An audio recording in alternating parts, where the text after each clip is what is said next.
My name is Elise. I'm 39, and I don't know how to begin telling you this without sounding like I'm the villain in someone else's love story. Maybe I am. Or maybe I just got lost, slowly, softly, like falling asleep in a warm bath you don't realize is boiling you alive. I used to be in love.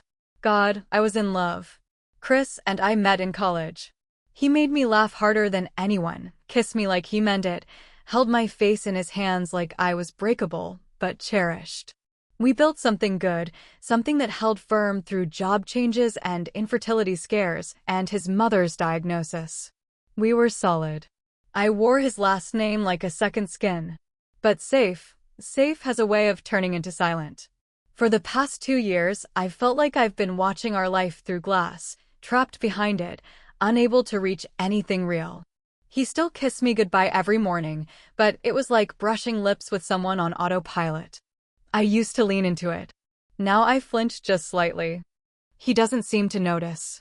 He used to hold me at night. One hand on my waist, sometimes tangled in my hair, his breath slow and warm against my neck. Now when he wraps his arm around me, I feel confined. Like I'm supposed to pretend we're still connected. Like I owe him the illusion of intimacy. And sometimes I give it. Sometimes I let my body go soft and compliant, and he pulls me closer like it means something. It doesn't. The worst part is that I want it to. I want him again. It's not like he's done anything wrong. He's a decent man. He works hard, long hours, ever since the promotion at the firm last year. That's where she came in. Vivian. She's his boss. 45, commanding without being cruel, composed but intense. She shook my hand at Chris's office party like she already knew the way I tasted. And I laughed it off at first. I mean, she was just being charismatic, right? Professional, even. I wasn't prepared for the way her eyes lingered. The way her fingers pressed a fraction longer than necessary when she touched my elbow. The way she looked at me like she saw me. Chris hadn't looked at me like that in years. I remember one night a few months ago, we were on the couch, watching something forgettable. He reached over, started rubbing my leg, his palm heavy and aimless. I froze. I wanted to lean into it. I really did. But something in me just clenched. I stared straight ahead, nodding at the TV, hoping he wouldn't move his hand higher. He did. Not because he was trying to be cruel. Just because that's what husbands do, right? He thought it meant we were okay. That touching me like that meant everything was still good. But it wasn't. It hasn't been. I remember pulling his hand away gently and muttering something about being tired. He sighed, kissed my temple, and turned back to the screen. It wasn't a fight. It was just another moment that floated away like dust. That night, I stood in front of the bathroom mirror for 10 minutes. Naked. Not to admire myself, but to find myself. I touched my own skin like a stranger would, trying to remember the last time I felt wanted, not just needed. Vivian had texted me earlier that day, something harmless. A thank you for helping plan the firm's charity gala, which I'd volunteered for. But the way she said it. You're sharper than you let on. Dangerous in the best way. I'd stared at the words longer than I should have. Chris was snoring by the time I slipped under the sheets. I curled away from him and closed my eyes. That was the night I realized something had changed. Not with him. With me. And once that shift happens, once your body starts remembering what it feels like to be seen by someone else, it's almost impossible to unfeel it. Especially when that someone is a woman who shouldn't be looking at you that way. Especially when she's your husband's boss. And especially when the look makes you ache. Chris thinks I'm just tired. That's what he says now when I brush past his hand in bed or flinch when he surprises me with a kiss in the hallway. You've been working too hard, he says, pulling me in, trying to laugh it off. You need to let me take care of you, babe. But his touch doesn't feel like comfort anymore. It feels like expectation. Chris is a structural engineer, grounded, brilliant, annoyingly methodical. He fixes things for a living. Bridges, dams, skyscrapers. I used to admire how steady he was. How safe I felt in his hands. Now I wonder if his certainty is the very thing drowning me. He doesn't ask how I'm feeling anymore. He asks what's for dinner. If I've seen his gray button-down. if I RSVP'd to his firm's quarterly mixer. It's not unkind. It's not neglect. It's just rote. I don't think he notices how often I retreat to the guest room to read, how often I linger in the bath just to escape the weight of being next to him. He thinks everything is fine, because I let him think that. Vivian, on the other hand, notices everything. The gala is 3 weeks away. I've been helping coordinate it since last fall, and lately Vivian started involving me more directly: lunch meetings, afternoon walkthroughs at the hotel, check-ins that stretch past business hours. She makes space for me in a way Chris hasn't in years. And it's not just professional. She leans in when I speak. She finishes my thoughts before I do. She teases, yes, but beneath it there's this humming intensity. Like she's waiting for me to admit something I'm not ready to say. The misunderstanding, at least the big one, started on a Wednesday. I came home later than usual after one of those endless planning meetings. Vivian had offered me a ride, her palm brushing mine when I reached for the seatbelt. I laughed it off, pretended I didn't feel my pulse spike. When I walked through the door, Chris was in the kitchen, shirt sleeves rolled up, stirring a pot of something that smelled like garlic and guilt. "Hey," I said, setting down my bag. He turned, beaming. "I thought I'd make that pasta you like. You've been swamped." I smiled. "Thanks." He walked over and kissed me full on the mouth. Too full. Too sudden. I didn't kiss back, not really. But he didn't seem to notice. His hands slid to my waist, tugging me close, and my spine stiffened before I could stop it. His lips slowed. He pulled back. Looked at me. "You okay?" he asked. I nodded too fast. "Just tired. Long day." He tried to keep the mood light, poured wine, put on music, made jokes. But I felt like I was floating above the whole thing. Pretending. At one point, he reached across the table and took my hand. "You know I'm here, right?" he said, quietly. "I know I'm not good with words, but I see you. I love you." And I wanted to believe him. I really did. But all I could think about was how unseen I'd felt for so long. How many nights I'd cried quietly in the bathroom after sex that felt more like obligation than intimacy. I squeezed his hand and gave him the smallest smile I could manage. Later, in bed, he touched me again, softly, reverently even, but something in me recoiled. I tried to hide it. I let him kiss my neck. I forced a few murmurs of approval. But inside, I was somewhere else. Somewhere where someone looked at me like I was a fire they wanted to walk into. Afterward, I turned my face to the wall. He curled behind me and whispered, "That's better, right?" And all I could think was, better for who? He's trying, I know that. He thinks touching me is how he shows love. But I'm starving for a kind of closeness he doesn't know how to give. Something quieter. Slower. Something that doesn't end with his hand on my thigh and me trying not to vanish into the mattress. The worst part? I don't blame him. I blame the version of myself that forgot how to ask for what she needed. Or maybe I wish I could say it was just one moment that made me start pulling away. But it wasn't. It was 100 little ones. Quiet, forgettable things. A kiss that landed wrong. A look he didn't give me. A hand on my back that felt more like a chore than a choice. The thing is, Chris still thinks we're fine. He still makes my coffee in the mornings, still texts me mid-afternoon with random memes or reminders to pick up almond milk.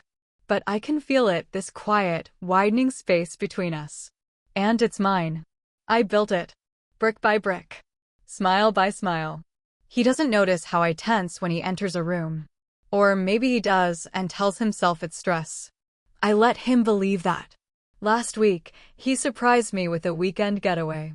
A little cabin up north, just the two of us. "We need this," he said, grinning like it was going to fix everything. And for a second, I almost believed it might. The first night there, we drank wine by the fire. He reached for my hand, and I let him hold it. His thumb brushed along my knuckles in slow, deliberate circles. "Remember our honeymoon?" he asked. "You were obsessed with those terrible instant coffee packets." I laughed. "You wouldn't drink them. Still won't." He leaned in and kissed me, slow and familiar. His lips tasted like red wine and memory. And still, my body didn't answer. Not really. When he deepened the kiss, something inside me paused. I pulled back slightly, enough that he noticed. His brow furrowed. Everything okay? I nodded too quickly. Just thinking about work. Forget work, he murmured, brushing my hair back behind my ear. Let me take care of you. His hands moved to my hips. I didn't stop him. I didn't want to stop him. But I also didn't want to lie. He kissed down my neck. I stared at the ceiling. When his palm slid over my thigh, I flinched just barely. Enough to make him hesitate. Elise, he whispered. I'm sorry, I said. I don't know what's wrong with me. That was the honest part. He exhaled, moved back, and laid down beside me. It's okay. I just want you to be okay. I turned away from him and curled into myself, tears silently pricking the corners of my eyes. I wasn't okay. I wanted to be. I wanted to want him. But lately, every touch felt like a test I couldn't pass. And then, that night, as I lay there in the dark, Vivian texted me again. You ever feel like you're performing your whole life for someone who doesn't even know it's a show? I stared at the screen for a long time. Because yes, I did. Chris rolled toward me in his sleep, arms sliding over my waist. I stayed still. He mumbled something half asleep, then pressed a kiss against my bare shoulder. And I wanted to scream. Not because I didn't care about him, but because why does everything have to turn into sex? Why can't he just hold me without needing more? Why can't he ask what I'm thinking instead of what I'm doing later? Why can't he feel the distance I'm swimming in just to be near him? And more than anything, why do I feel more alive in a single glance from a woman I barely know than in an entire weekend with the man I married?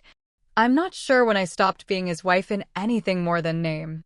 But I know exactly when I started wondering what it would feel like to be hers. I didn't plan to fall apart at the dinner table.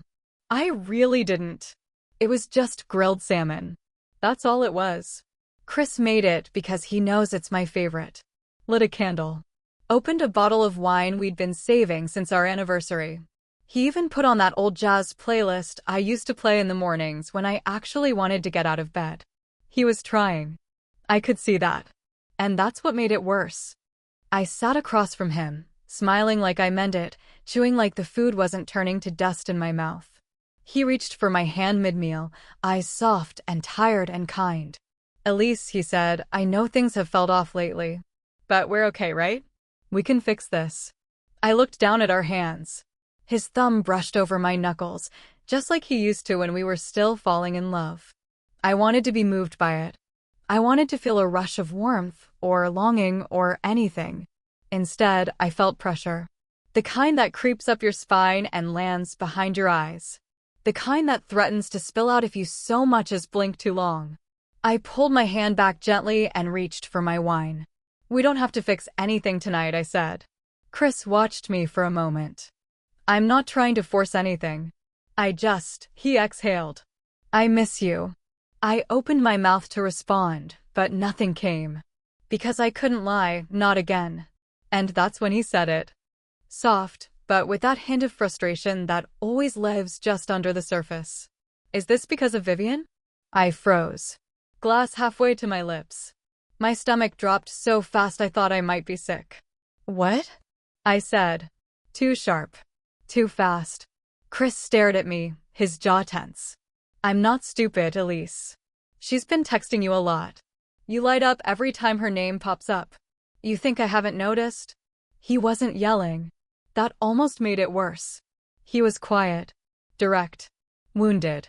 I stared at the half-empty plate in front of me, unsure whether I wanted to laugh or sob. It's not like that, I whispered. Then what is it like? I shook my head. I don't know. He leaned back in his chair. So you're, what? Bored of me? Curious? By now. I flinched. Don't say it like that. Like what? Like it's a joke. His face twisted, not angry, just confused. Hurt. I'm trying, Elise. I'm trying to understand what the hell is happening. One minute you're all over me, the next you pull away like I'm hurting you. Because sometimes it does hurt. I snapped, louder than I meant to. The wine in my glass trembled. He blinked. I don't touch you like that. No, you don't. My voice cracked. You touch me like I'm supposed to respond. Like it's a test, and if I pass, we're fine again. He stared at me. I didn't know you felt that way. I didn't either. Not until I started realizing that someone else was seeing me. Actually seeing me. Silence. So heavy it filled the room like fog. I love you, he said quietly. I know, I replied. But love's not the problem. He stood up then. Slowly. Walked into the kitchen and stared at the sink for what felt like a full minute. I stayed in my chair, blinking back tears, arms crossed like they could hold me together. Finally, he said, "Are you sleeping with her?" "No, do you want to?" I couldn't answer. That silence said more than any lie could. He nodded once, as if that was enough. Okay. I wanted to take it back. All of it. Wrap it up in some tidy explanation, apologize for saying the quiet part out loud. But I couldn't. Because somewhere deep down, I felt relieved. And that relief? That's what destroyed me. After he went upstairs, I sat in the dark and finished my wine. My chest hurt from holding in too much for too long. I wasn't ashamed for wanting something more. I was ashamed for not knowing how to ask for it without breaking what we had. And somewhere, underneath the guilt and confusion, I heard Vivian's voice again, echoing something she once said with a smile that cut straight through me. Some people mistake safety for love. You don't strike me as someone who's content playing it safe. God help me, I think she's right. Chris didn't talk to me for 3 days. He moved through the house like a ghost, quiet, careful, like he was afraid one wrong word would collapse the floor between us. I kept waiting for him to get angry, to yell, to demand an answer I couldn't give. But instead, he became still. And that silence? It hurt more than anything he could have shouted. I missed him. I really did. I missed the way he used to make me laugh without trying, the warmth of his hand resting on my thigh during car rides, the way he'd press his forehead to mine and whisper, "We're a team, remember?" But now, we weren't even neighbors. He slept in the guest room without asking. I think he thought it would make things easier for both of us. It didn't. I heard him shifting in that stiff, too small bed at night, coughing quietly, getting up to use the bathroom at 3 a.m. like he always did. But he never came back to our room. And I never asked him to. I think what broke me the most wasn't the coldness, it was the absence of everything else. His little jokes disappeared. The lightness in his eyes dulled. He started making coffee just for himself in the morning. Didn't bother to ask if I wanted a cup. That's when I realized something I hadn't admitted before. I wasn't the only one hurting. Chris didn't know how to ask what I needed, but that didn't mean he wasn't trying in the only way he knew how. And I'd been pulling away for months, maybe longer. The truth was, I'd been lonely too, and I hadn't told him. Because I didn't know how. I kept watching him. From across the kitchen. The living room. Even from my bedroom doorway while he folded laundry in the guest room, like he didn't belong anywhere anymore. His shoulders looked heavier than usual. His eyes a little older. He wasn't the man I married. And I wasn't the woman he married either. And as much as I hated myself for it, I kept thinking about Vivian. She texted again. Short. Just 4 words, "Still feeling unseen today?" I stared at the screen for a long time before locking it and tossing it across the bed. Yes, I did feel unseen. But not in the way she meant. I felt like a woman who had been screaming silently for too long and only now realized how much damage the echo had done. The hardest part of all this wasn't choosing between Chris and Vivian.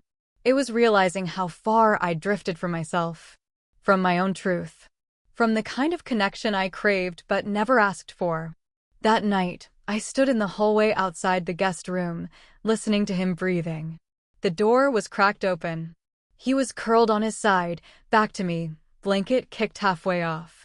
I almost walked in, almost lay beside him, just to feel his warmth again, just to remember what it used to feel like to be safe in his arms. But I didn't. Instead, I stood there in the dark, my heart aching with the weight of everything unsaid. Do I want to try again? Can I? Or did I let something else inside me grow too big to ignore? I didn't have the answer. Not then. But I knew one thing for certain. I missed him. And I didn't know if missing him was enough to make this work. We didn't talk about it again. Not directly. A week passed, then two. The space between us didn't shrink, but it changed. The sharp edges softened into something duller, sadder.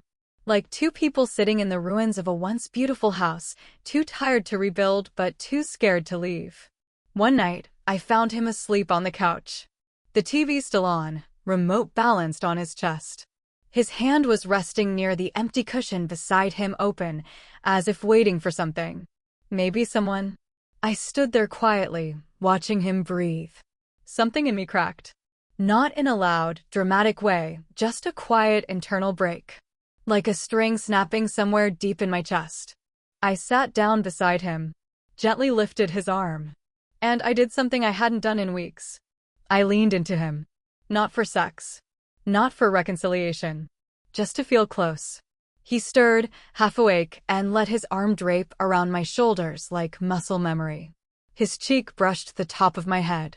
He didn't say anything. Neither did I. And for once, the silence didn't hurt. The next morning, he made me coffee. One mug. Black, the way I like it. No grand gesture. Just the smallest act of remembering. He placed it in front of me and said, "I don't know how to fix this." I nodded, staring down into the cup. Me neither. He pulled out a chair across from me, sat, and added, "But I don't want to lose you." That was when the tears came. Not the kind that fall all at once, just a slow, steady stream down my cheeks. I didn't wipe them away. "I don't know if I'm still here," I whispered. "Not all the way." He looked down. Then up. His voice low, but steady. "Can we figure that out together?" I wanted to say yes. I almost did. But then Vivian's name flashed across my phone. Just a notification. Just a breath of a thought. And I realized something. I couldn't start again with him until I was honest with myself. About what I felt. About who I wanted. About what kind of love I needed to feel alive. So I reached for his hand. Squeezed it once. Looked him in the eye. "I think I need time," I said gently. "Not away from you. Just closer to myself." He didn't pull away. He just nodded. Slow. Tired. Okay. That night, I went to bed alone. But for the first time in weeks, I didn't feel empty. He kissed my forehead before turning off the light. No pressure. No expectation. Just the kind of touch that said, "I love you, even if I don't understand you right now." And somehow, that meant more than all the kisses we'd ever shared. I never planned for any of this. Not the distance. Not the desire. Not the confusion that settled in my bones like a second skin. And certainly not her. If you had asked me 2 years ago, hell, even 6 months ago, what I wanted out of life, I would have told you the truth as I knew it then. A marriage that lasted. A partner who chose me every day. A life that looked stable from the outside and warm on the inside. But the truth is, love doesn't always vanish in big dramatic moments. Sometimes it simply shifts. Quietly. Imperceptibly. Like a picture that slowly goes out of focus until you realize you've been squinting for years, trying to make it make sense. Chris was never the villain in my story. He was the foundation I built my adult life on. He's good. He's kind. And he loved me with a steady, dependable rhythm. But eventually, I stopped hearing the music. Or maybe I just needed a different melody. What no one tells you is that loneliness inside a marriage feels different. It's not loud. It's polite. It wears a smile. It picks up dry cleaning and remembers to text when it's running late. It climbs into bed every night and kisses your shoulder, and still, you feel hollow.